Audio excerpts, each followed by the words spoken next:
Hello and welcome back to KXAN Live. I'm your anchor, Esmeralda Zamora, and today we have our Nick's First Warning Weather segment with our Chief Meteorologist, Nick Bannin. Nick, we've had some severe weather all morning going on here in Central Texas. What can you tell us about today and what we're going to talk about? Yeah, so today's topic, it was kind of timely. I was thinking about last night, what should we talk about here today?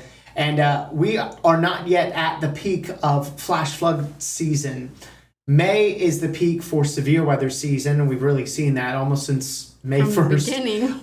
The severe weather really picking up, but we're still not quite yet at the peak of flash flood season. That happens next month. So let's talk about the numbers here. I gathered some data from the National Weather Service, looked at all the incidents of flash flooding in South Central Texas from 1996 to 2020, which includes most of the KXAN viewing area, as well as a few counties to the south and southwest of us as well. So these are the number of incidents. These are not the average number per year. These are the total number of flash flooding incidents from 1996 to 2020, which is the most recent set of data. So in May, we had 498, which is pretty high, but June is technically the highest. So we've had, therefore, more flash flooding incidents in June than any other month. And that's why we're saying here that flash flood season peaks in May because of that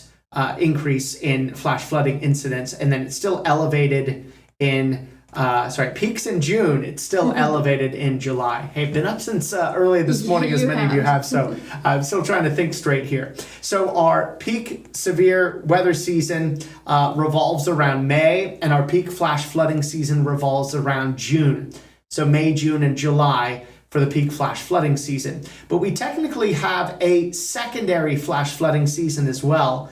That's August, September, and October.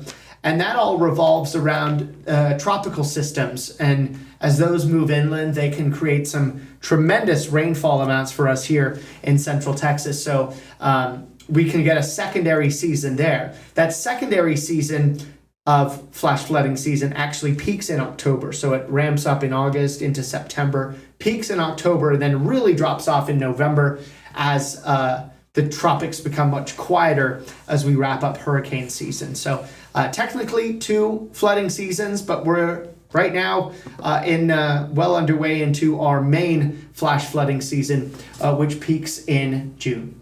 June. So Nick, what is a moderate flash flooding risk? Yeah, that's a good thing. Let me jump to that graphic. So basically when the National Weather Service are talking about severe weather, they'll talk about our threat level in a 1 out of 5.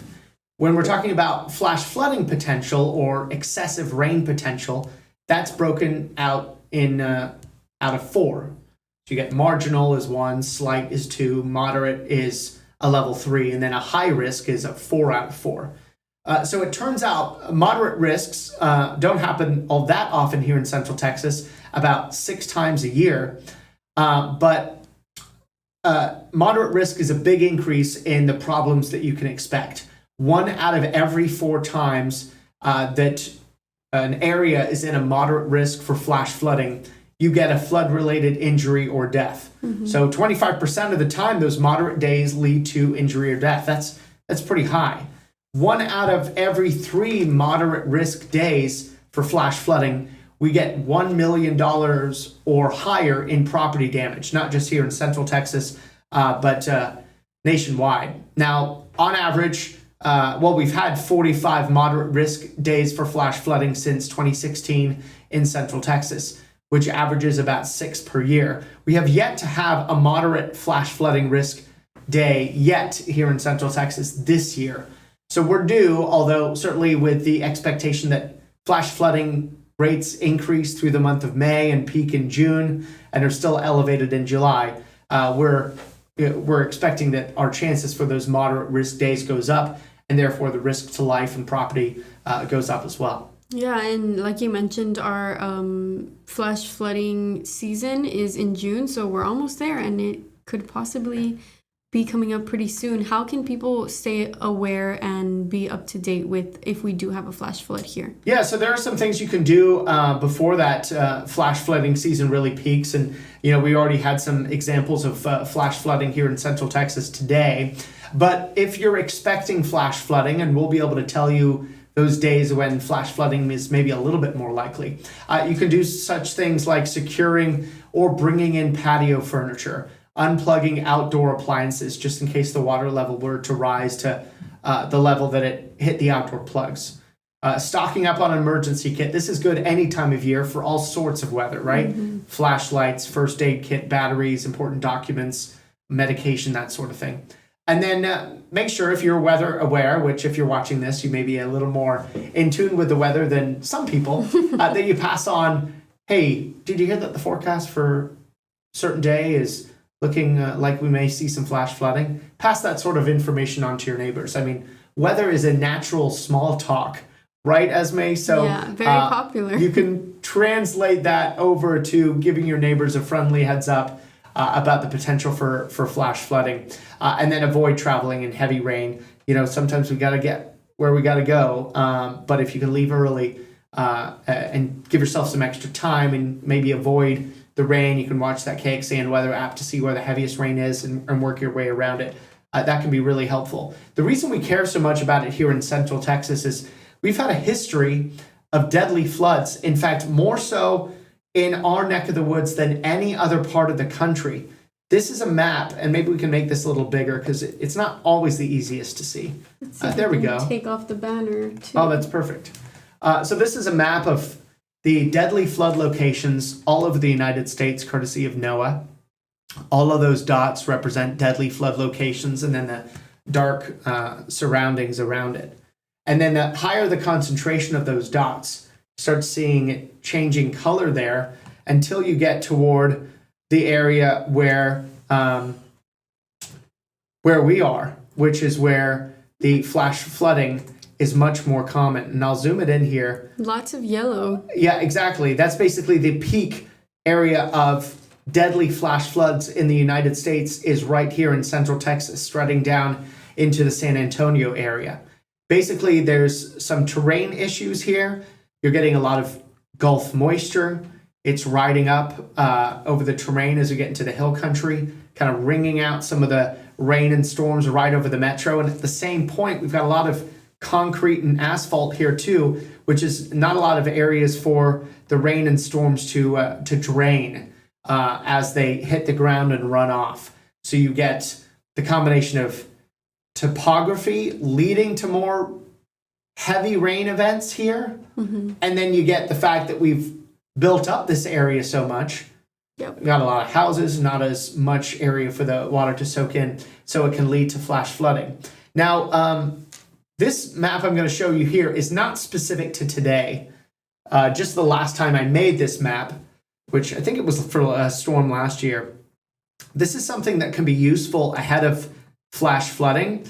It's called the Flash Flood Guidance, and the Weather Prediction Center, as part of the National Weather Service, will update this map. This is basically how much rain can you absorb within an hour until you start dealing with flash flooding. So how much rain can the ground soak in? And how they determine this is they look at the soil moisture around the area. How dry is the soil? The drier it is, the more it can soak in most of the time. Unless it's been super dry, then it almost acts a bit more like concrete and doesn't soak in the rain all that well at all.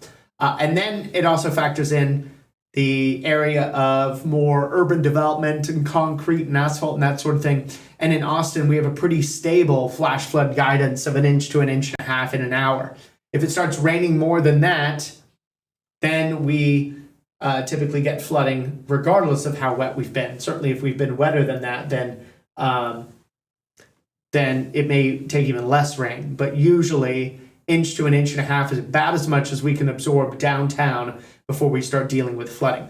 So again, the rest of the map is not really specific to the conditions here today because we had some rain leading up to today in our eastern counties, also in the hill country. And the flash flood guidance will change from day to day based on how much rain we had yesterday, how much we had last week, last month, how dry we all are. But this can be a useful tool for us to look at to figure out, okay, how much rain can we absorb today? And then when we start seeing those rainfall gauges climbing up to the flash flood guidance, and when they start to meet in the middle, or the rainfall gauges exceed the flash flood guidance, then the National Weather Service starts to issue these flash flood warnings like we had here today. Just one more piece about the flash flood safety before we take a quick break. You want to make sure that you have multiple ways to receive warnings. Now, so many people that die because of flash flooding are in their car. So you want to make sure you have a way that alerts you in your car too. So it's not necessarily watching a TV, although that would give you the guidance of, hey, the potential for, here you go, you got it, you got that KXAN weather app we love so much. I do. Yes, so that's another one. On your phone, under notifications, you can also sign up for the government-issued wireless emergency alerts. So those come straight from the National Weather Service. The way that they're usually set are higher-end severe thunderstorm warnings, flash flood warnings, or tornado warnings. Those are the ones that go through. The lower-end severe thunderstorm warnings, other advisories don't go through, but those higher-end ones do. And then, of course, the weather radio's key as well, and those go off middle of the night during the day. But the weather app and the wireless emergency alerts are key for you if you're driving. Because do you know the phrase that we always talk about? What's the phrase? It's on the bottom there. Turn around, don't drown. Turn around, don't drown, yes. You never want to drive through flooded waters. You never know quite how deep that water is and how much it's flowing, okay? It might look still and it might look like, oh, I can get through that. That's just an inch deep. Yeah. And then you start driving through it and you realize that maybe the road has dropped off underneath that water because the water has washed it away. And you're thinking you're about to drive on a road, and now you're driving in a stream or a creek or what's become a river. So it's certainly critical to remember I know it's inconvenient, having to go the long way around to miss driving through. Exactly, it's better than drowning. So when we come back, we'll talk about the severe weather that we had here today, what's left of the storms, the flash flooding that we had. We'll update you on some rainfall totals as well, and a little preview about some more storms for tomorrow. We'll be right back.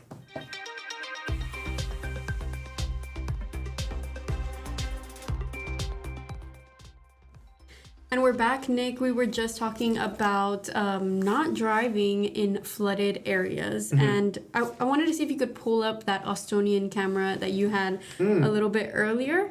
Yeah, this is actually our KXAN West Shore home camera. This is from our studios, looking at some of those storms that we have southeast of our station. So these are in our southeastern counties like Caldwell, Bastrop, Fayette, Lee, Milam County, dealing with some storms. So that's what you're seeing off in the distance. These aren't coming into Austin.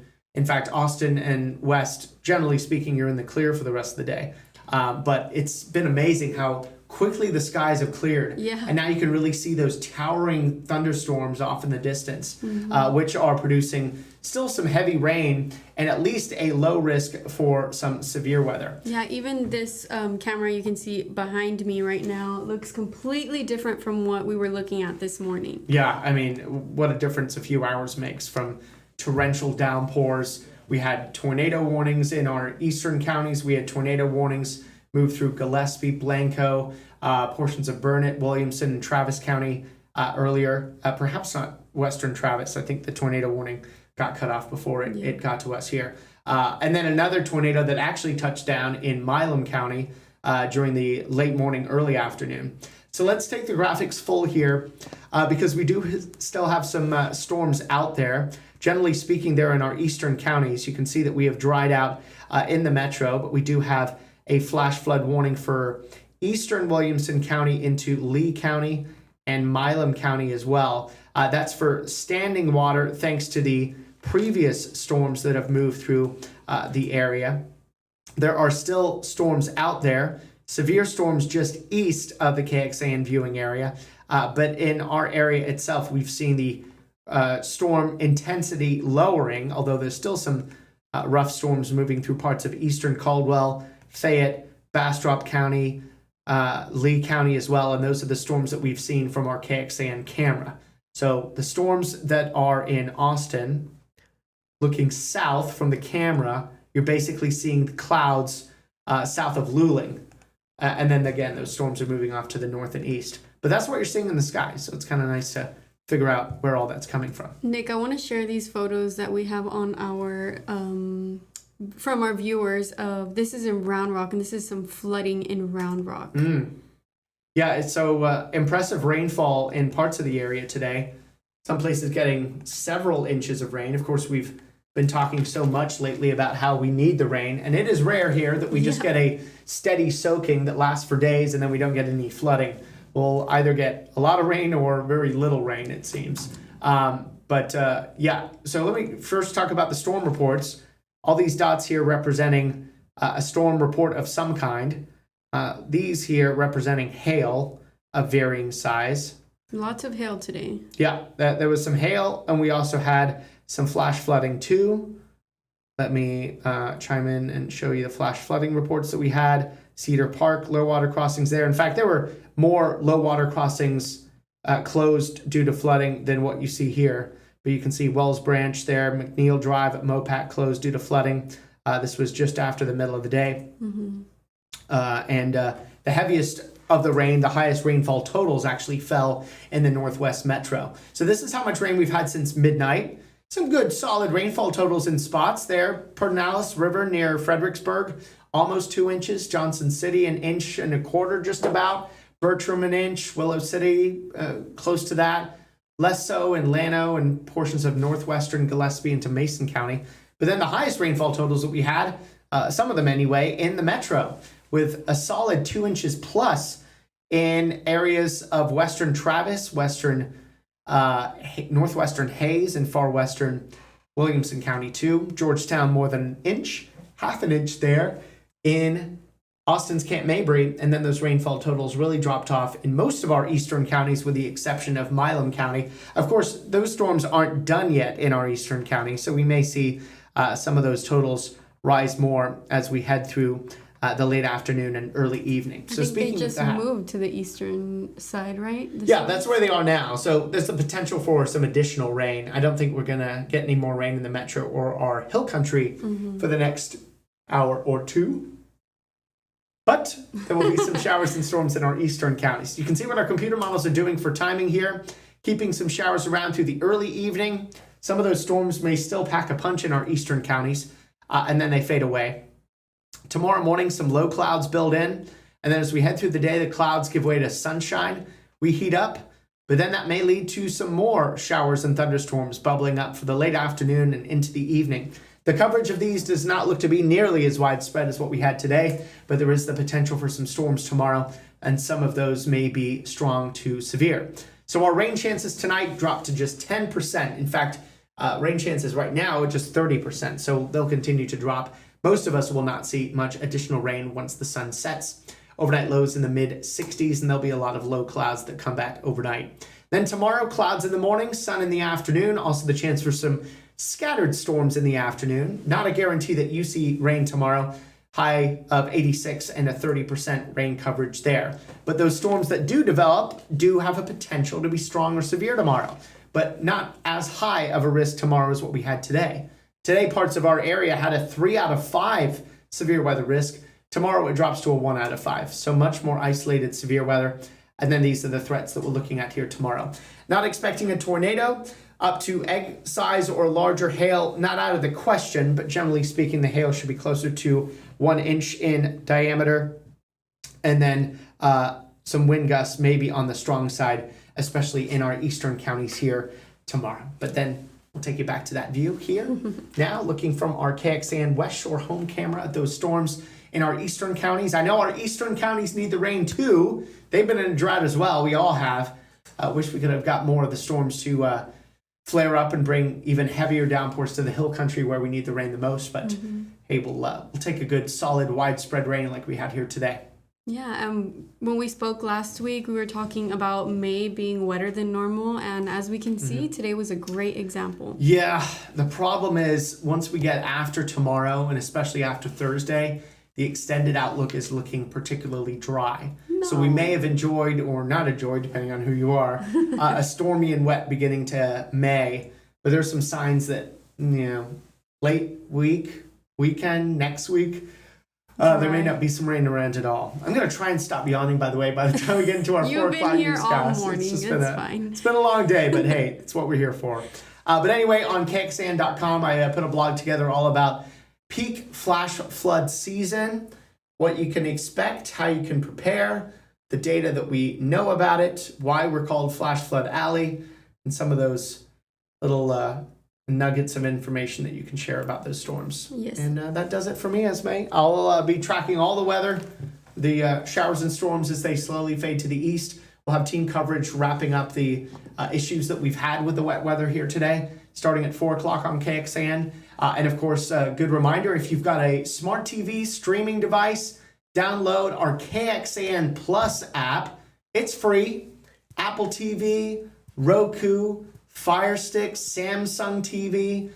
You can just have it right on there. So if you lose cable TV or satellite, you can still get us as long as you have internet. And then you can watch us on the big screen during those big weather days. On the big screen. Yeah. And I also do want to let everyone know, again, we have our KXAN weather app that is super handy dandy with all the weather notifications that you need.